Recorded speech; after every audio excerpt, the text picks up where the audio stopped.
If you've ever lain awake at 2 in the morning replaying a conversation that ended hours ago, rewriting what you should have said, defending yourself to someone who isn't even in the room, then a handful of men who died nearly 2,000 years ago already understood exactly what was happening to you.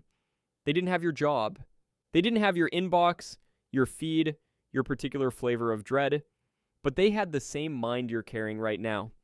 And they spent their lives building a set of rules for how to use it, not rules for looking calm, rules for actually being free. Here are 10 of them. Stoicism isn't about suppressing what you feel, and it isn't about caring less. It's the opposite. It's a discipline for caring about thee and quietly letting go of everything that was never yours to hold. You can pause on any rule here, sit with it. Some of these will sound obvious until the moment you actually need them. Let's begin. Rule 1. Control what you can. Release the rest. Epictetus opened his entire philosophy with a single division. Some things are up to us, and some things are not. Our judgments, our choices, our effort, ours. Other people's opinions, the outcome, the weather, the past, not ours. Never were. Almost all suffering, he said, comes from confusing the two, from gripping what we can't control and neglecting what we can.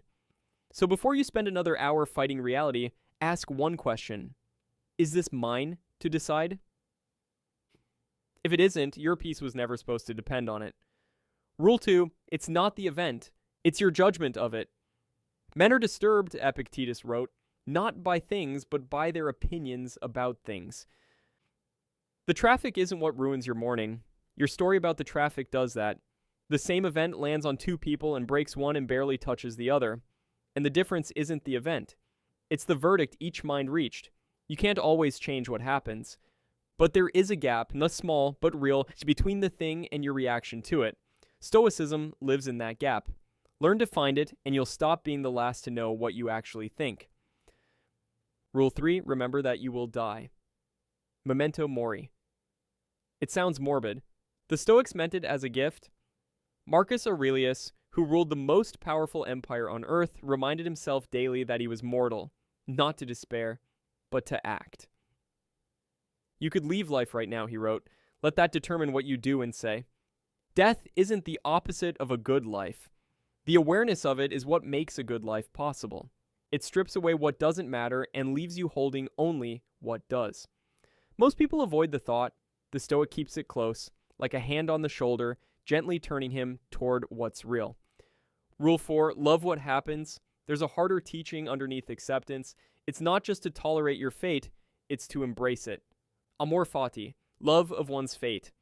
To meet what arrives, even the unwanted, even the painful, and refuse to wish it were otherwise. Not because everything is good, but because resentment changes nothing and costs you everything. Marcus compared the wise person to a fire. It takes whatever is thrown into it and turns it into flame and light. What's been thrown into your life lately? You don't have to like it. But you can stop burning your strength wishing it away. Rule 5, practice doing without. Seneca, one of the wealthiest men in Rome, gave a strange piece of advice. Set aside days to live as if you had almost nothing. Plain food, rough clothes. Then ask yourself, is this the condition I so feared? He wasn't romanticizing poverty. He was disarming his fear of it. Because the things we cling to control us in proportion to how much we dread losing them. Touch the worst case on purpose in a small way, and it loses its power over you. Comfort that's never tested becomes a cage. Rule 6, turn the obstacle into the path. The impediment to action advances action, Marcus wrote. What stands in the way becomes the way. This is the quiet engine of Stoic resilience.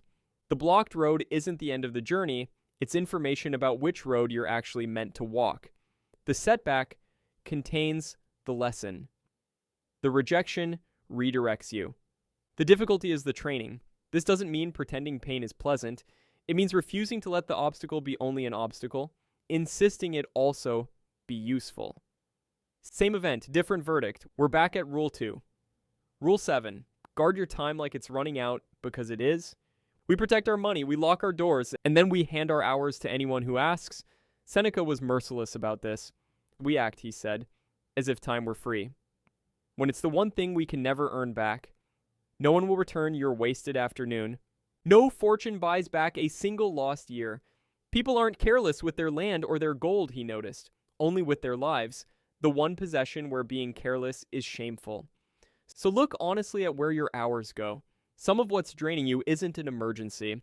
It's just a habit you never question. Rule 8.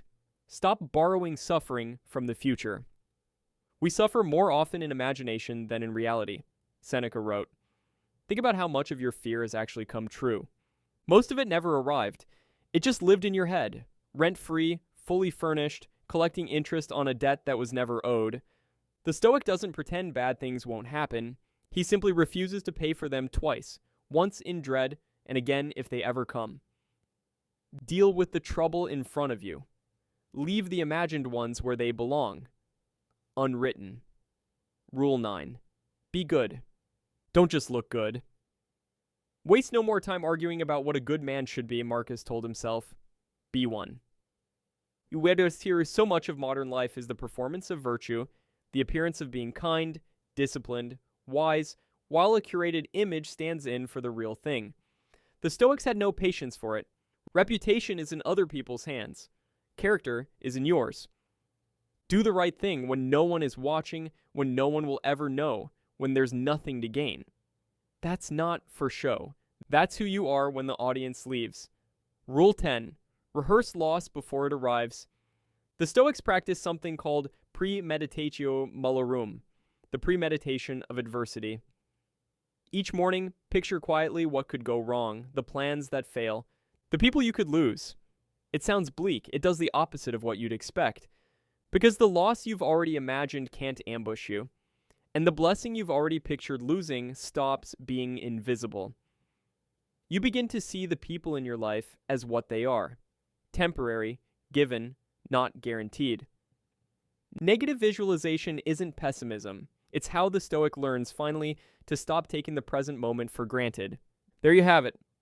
10 rules. Notice they don't ask you to feel nothing, achieve everything, or pretend life is painless. They ask you to do something quieter and far more demanding. To govern the one small kingdom that's actually yours, your own mind, and to leave the rest of the world to be the rest of the world. You won't master these in a day. Neither did the emperors and exiles who wrote them down. That's why we return to them, again and again and again. Pick one, just one. Carry it through tomorrow and see what it changes. Think about that.